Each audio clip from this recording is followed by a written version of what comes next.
back to Momentous Struggle. Today we're going to be taking a look at the You Cannot Run box. It's a new type of box that we haven't quite seen in the Star Wars Shatterpoint game as of yet. People that have played Marvel Crisis Protocol are going to be pretty familiar with this style of box. But basically it's something new. It's going to only have 2 characters in it. So let's jump in there and see what we got. So when we take a look at what we have here, basically, as I was saying, this is a unique box. It's not like the normal squad boxes that we have seen up until this point in time. This is a box that is definitely, but it's looked at as a type of display piece, so to speak. It has a very unique terrain set that is meant to be more of a diorama and display piece than it is to be something utilized on the game board itself. There is a couple of detachable pieces that can be just some scattered terrain on your game board, but that's not the main intention of this particular piece here. It does come with 2 unique models that are playable in the game. The first and foremost, as you can see, is right there in front of us. It is Darth Vader. So this is our first Vader that we get to see in this game. We do know that there is another one coming down the pipe, which has been spoiled out there at Adepticon earlier this year. So we know that this is one of 2 different Vaders that we are going to see. And we also are getting a Obi-Wan Kenobi.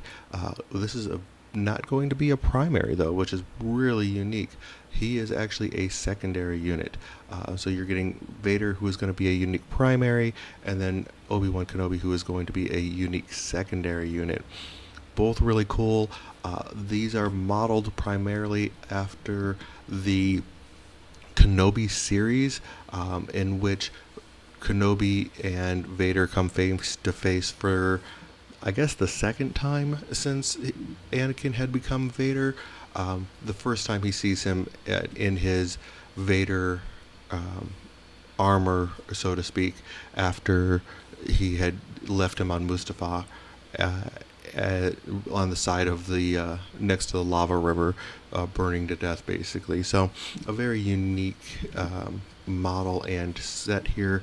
I do really like the dynamic piece that it is, but again, it's if you're looking for this as far as the gameplay of it, some people are a little disappointed that it is locked. These 2 pieces are locked behind the paywall that is this box, because you are paying for that display piece, that terrain set, that some people, if you're just looking for the gameplay side of it, you're not that interested in.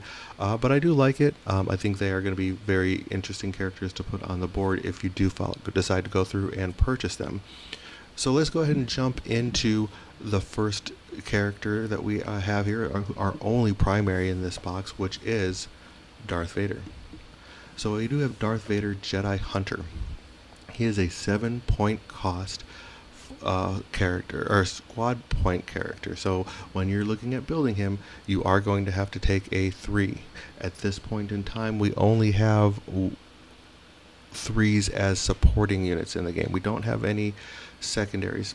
There is a possibility that's on the horizon, but we don't know yet. Looking at just as of this recording time, just yesterday we did get spoiled the Mace Windu card, and he is showing as a 6 squad point character, meaning that there is a very strong possibility that we might be seeing our first 3-point secondary unit.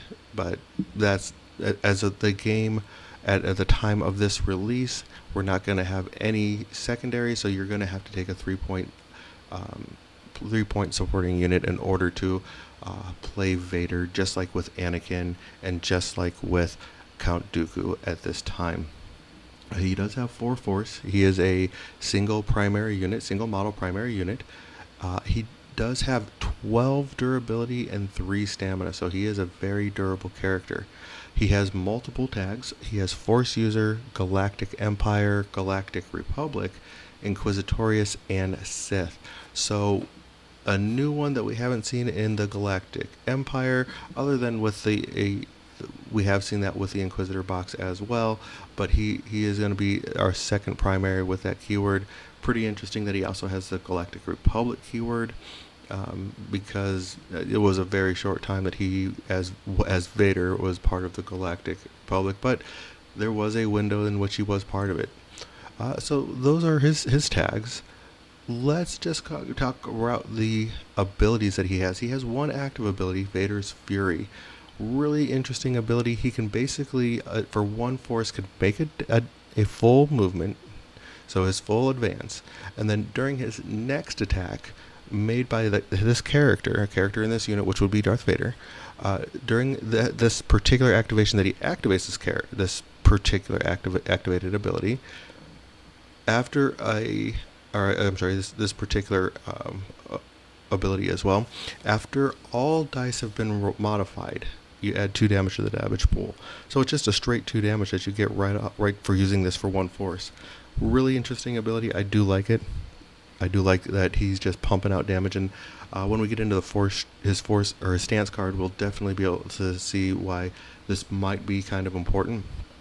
There's some things that I've seen looking at a stance card that I think might reflect why you would want to be utilizing this particular ability. So next is his 2 reactive abilities. The first one being Riposte, something we definitely have seen before.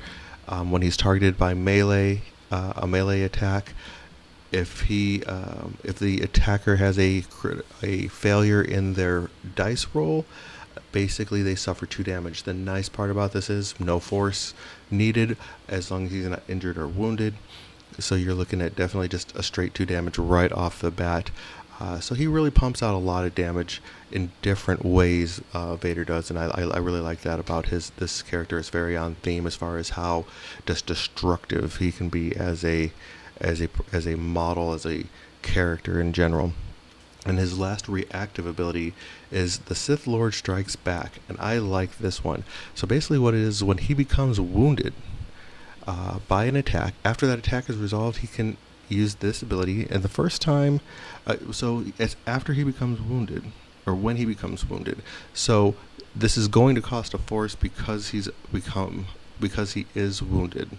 So there's something a little deceiving. I wouldn't say deceiving, but there is a little bit of understanding here as far as timing goes, because he's going to become wounded, which means this ability will cost 1 force.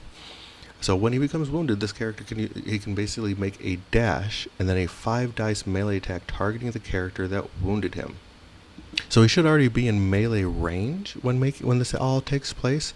If more than anything, you might just be moving him into a better position when you're making that dash. Maybe you need to get on the other side of the character, or you need to maybe block the point by putting Vader in the way. Really cool ability here. I like that. You can almost not reposition as the game is said, but a movement that would put him into a better position. And then his last trait that he has here is your hatred makes you powerful. And this is a really cool ability.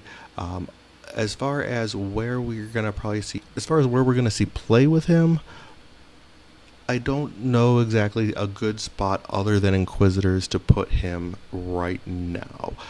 As we get more models farther into the game, he's probably going to have a couple other homes that he's going to be good at, but as we don't have many Galactic Empire characters out there right now, we have very limited Sith characters right now. There's not a lot of synergies for those keywords that he is carrying at this time, especially for being Sith.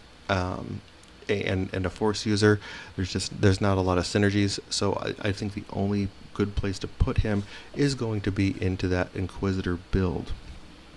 So that's where I think this is going to shine quite a bit. So this is when an allied character makes a melee attack as part of the combat action. After choosing a target, the attacking unit may suffer 2 damage. If it does, they add 3 dice to their attack roll. The reason I think this is going to be important, especially in the Inquisitor build, is because you can utilize this with those secondaries, the supporting units that they have, meaning 5th brother, 4th sister. Those 2 really want to get to their 4th and 5th abilities on their stance tree. The 4th, for both of them, gets them to their their ability that their active ability, so it can put that on there if they didn't use it beforehand, because they can only use it once. But the fifth is really important because that's where all their damage is. They get 3 damage on the last spot on their tree, which is that 5th spot.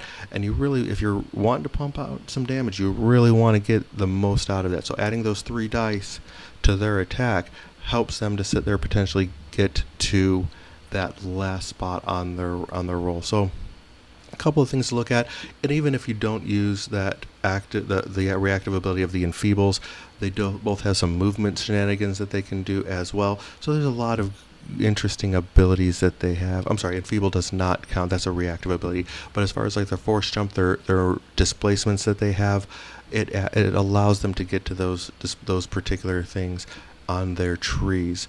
As far as their movements, like force jumps or their force pulls, the force I forget the name of the displacement for the one on Fifth Brother, but the one that he pushes everybody off of a point on.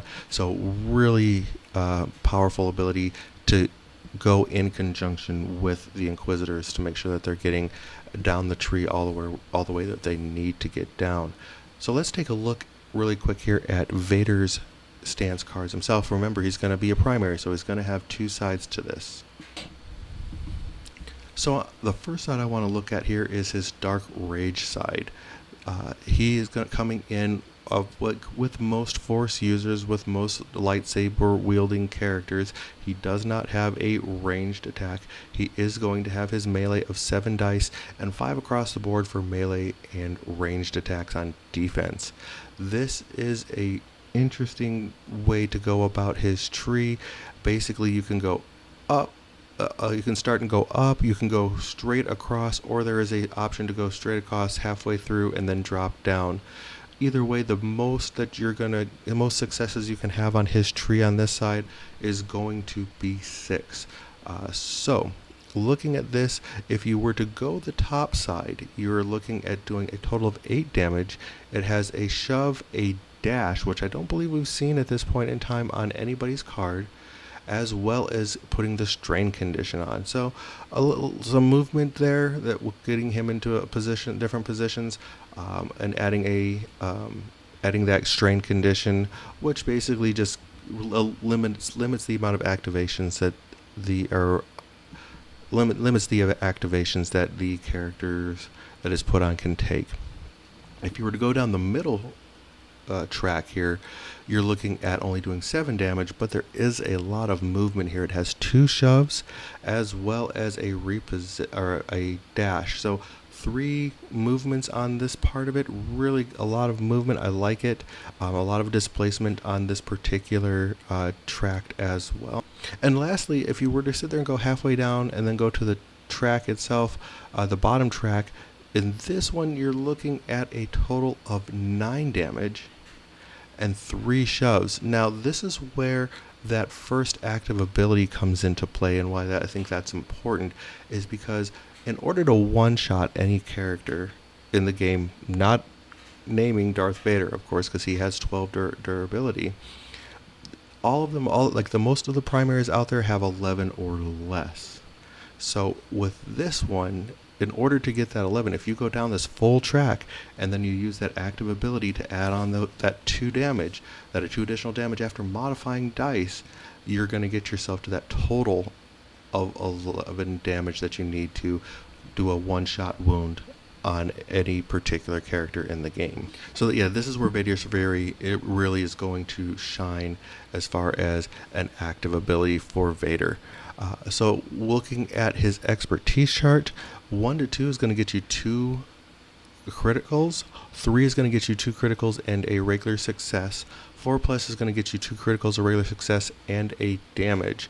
So for those characters, if you're facing against another Vader, if you get all the way down the tree and get this additional damage and Vader's Fury, which is a lot of things that need to go right in order to get there, you could get the full 12 damage to do a one-shot wound on a opposing Vader.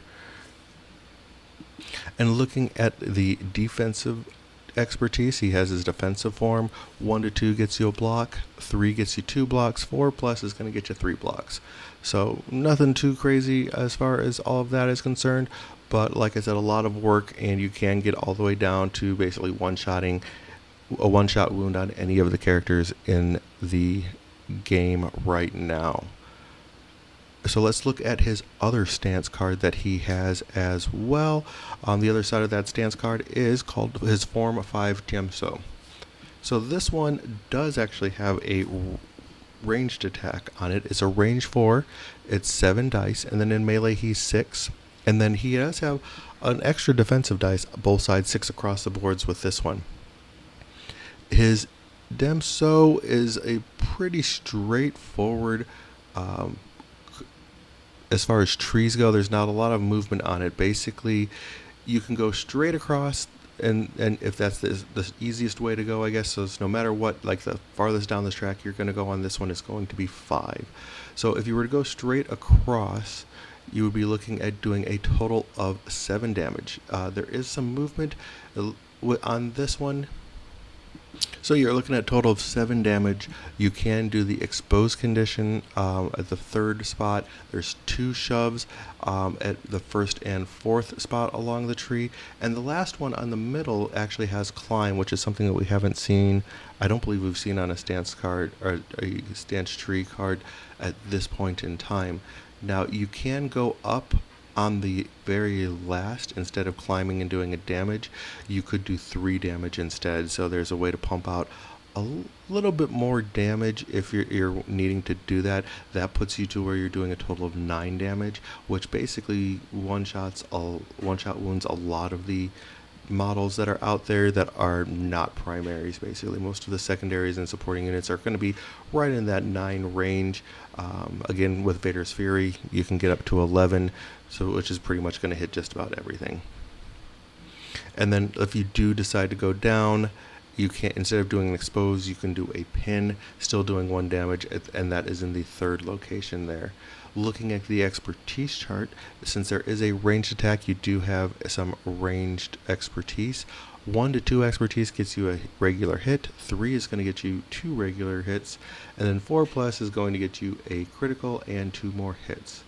Lightsaber on the melee side, 1 to 2 is going to get you 2 hits, 3 is going to get you a critical and a hit, and then 4 plus is going to get you 2 criticals and an extra damage.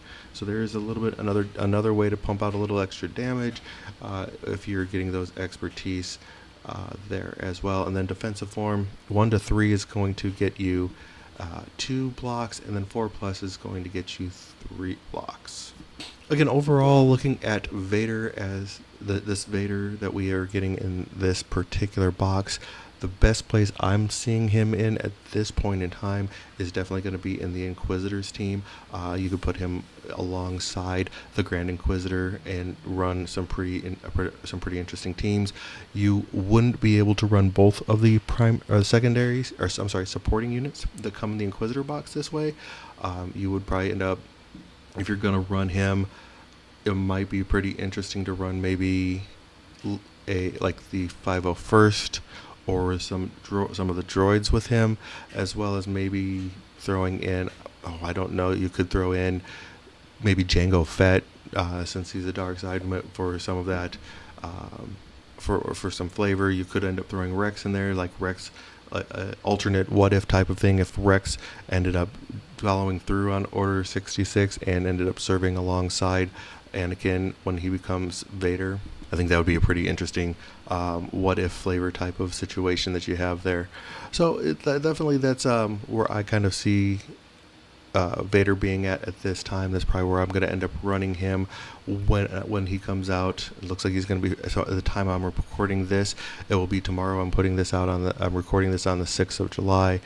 So he'll be releasing tomorrow. So going to be building, probably won't be able to get him painted in time, but I'll definitely get him built so I can sit there and kind of run him right off the bat. So that kind of wraps up Vader. Let's take a look at the secondary unit that is coming along with us, and that is good old Obi-Wan Kenobi.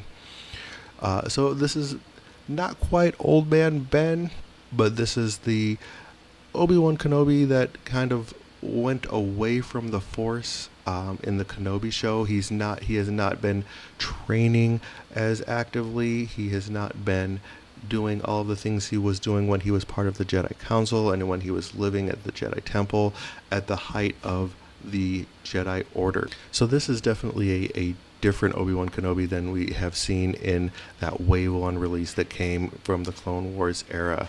So let's jump in there and take a look at what he has to offer as a secondary unit. So we have Obi-Wan Kenobi out of hiding. He is a 4-point cost dual era zero force secondary single model unit.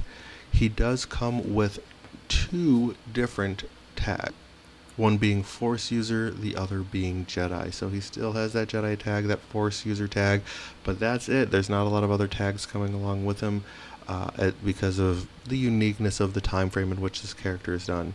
He has 8 durability and 2 stamina. So he has one pretty interesting ability that triggers on activation. That's called Run. House no force because it's one of those on activation abilities. At the start of this unit's activation, you choose a character in this unit or another allied character that is engaged with an enemy character. That chosen character may recover and reposition. So gets you basically out of melee range and able to, if you wanted to use that, or if you wanted to move them to where they can attack somebody different, definitely does that.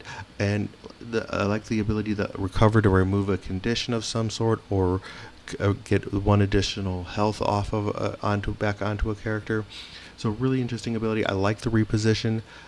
If you have somebody that's better in ranged than melee, you can move them out of melee range. That way they can make a ranged attack later on when they come up activated as well, if you don't want to use this on Obi-Wan himself. He does have 1 reactive ability that's called Mind Trick that has no force associated with this one. When a character in this unit an allied character within 3 is targeted by an attack, this unit may use this ability. The attack ends, and if it is the attacker's activation, it may make another attack targeting a different character. If it does, remove 2 dice from the attack roll. So this one's kind of interesting, and it's going to be interesting how you play it. Like if he does this and the attacker is using a ranged attack, they can just re-attack anybody, and it doesn't matter who. As long as they're within that range. But if you use this on someone who is engaged in melee range, and they use that to attack somebody, and then you use this ability, if there's nobody else in melee range, then they just lose that attack. So this can be a very powerful ability if used properly. I really like this ability. I think it's going to, like I said, it can change the game quite a bit. It can basically just void out an attacker or another model's part of their activation. I mean, if they're going to attack and basically they just can't, especially let's say they've moved into a range to do an attack, and then you just pull this ability and now there's no one else to attack except for that one character. Seems like it might be pretty decent. He has 2 innate abilities. Greater Purpose. This unit has immunity to expose. When this unit would gain exposed, 1 character in this unit may heal or recover instead. So this, I believe, is the first time we've seen immunity on a character so far. I do like this ability. Expose is a very strong ability in this game, and it's really nice to see that someone is immune to it, because that basically turns off the expertise chart on the defensive side. So it's nice to see that he's immune to that. And the last innate ability is Last Stand of the Jedi. For each injured token that this unit has, this character adds 2 dice to their attack and defense rolls. So it's similar to Maul's ability, but it also counts for its defense ability. So he is only going to have the ability to have 1. Well, he could have 200 tokens on his very last time, but once he gets his 1 injury on him after that first wound turns into an injury, then he's rolling two extra dice on both sides. So that's a pretty interesting ability. I like that. It's kind of a very, very much on flavor as far as him just being very durable and kind of just not willing to go down and going to fight through a type of a situation for Obi-Wan. So I do like that this ability as well. And let's take a look at his stance card lastly. So stance card wise, we're looking at there's only going to be 4 down the tree, and he of course does not have a melee attack like most people that are wielding a lightsaber. They don't have, unless they're throwing that lightsaber or they're using Force Lightning, they aren't really using this. So on his Form 3, does not have that melee attack. He does have his 6 dice on his melee, no ranged, and then 5 across the boards for melee and range on defense. And like I was saying, he can go 5 down the board. Really interesting, or 4 down the board I should say. Really interesting card that he has here. So his first one right off the bat, no matter which way you're going to go, is going to have a recover and do 1 damage. Now if you go up top, you're going to be adding, you could add a potential of 4 more damage, a jump, 2 more recovers, and a shove. So you could do a total of 3 recovers, 5 damage, and then a shove for a little bit of displacement, and a jump to move him into a different position. So really interesting tree line of the tree there. If you're going to go straight down the middle, you're looking at that. This is the highest damage output he has. They're looking at a total of 7 damage with that still 1 recovery, and then 2 shoves, so a little bit more displacement on that side. And then lastly, if you're going to go down the bottom, there's a lot of movement here and a lot of recovery. You're looking at a total of 4 recoveries that you can do, only 5 damage, but also a shove and a reposition. So your most movement, your most healing is going to be done on that bottom track. Middle track is going to be where most of your damage is going to be. So interesting a bit, like a little tree here. I kind of like it. It's a little different than anything we've seen, and I think that's one of the cool things I like about this game is the uniqueness of the trees and how we can utilize them if we get all the way down the tree and things along those lines. Looking at his expertise chart, 1 expertise is only going to get him 1 hit, 2 to 3 is going to get him a critical and a hit, and then 4+ is going to get him 2 criticals and a hit. And that's for his lightsaber. And then on the defensive side, he has patience. 1 gets him a block, 2 gets him 2 blocks, 3+ gets him 3 blocks. Pretty straightforward expertise chart for on the defensive side there. So overall, I do like these 2 characters. They're unique. Obi-Wan, I think he might go really well in some sort of a build for the clone era or the clone team, like maybe if you're a real heel heavy team, if you're looking at maybe pairing him with Luminara and Anakin, so that you can he can be out there to like do a lot of healing, to like basically just be another really good support piece, and then like after he's been injured, maybe get in there and do some attacks. But he feels like more of a support piece with the recovery that he can do, as well as basically like letting your other Jedi get into melee range and then voiding out an attack with them if they're in melee, if they have only 1 engaged in melee. So really interesting ability. I think that's kind of where I would end up putting him. I'd like to hear everybody's thoughts upon all of that and what they're excited about this. So like I said, these are the characters that we're looking at, is both Anakin, or not Anakin, I should say Darth Vader, the former Anakin that he is, and Obi-Wan Kenobi. So again, I like this box. I think it's a really unique box. It is bringing 2 unique characters to the game that have very different skill sets that we have, and different kits that we've seen up until this point in time. Really want to know what all of you guys out there are thinking, so leave me a comment below. Let me know what your thoughts are on these 2 particular characters. As always, like, subscribe, hit that bell to get notified whenever some new content comes up. I'm always trying to put out new all these box reviews coming up in the future. Looking at trying to do some squad, strike force and squad reviews, some squads and strike forces I'm really interested in playing, so that's going to be coming down the pipe here pretty soon as well. But as always, I do want to thank each and every one of you for listening, and may the Force be with you.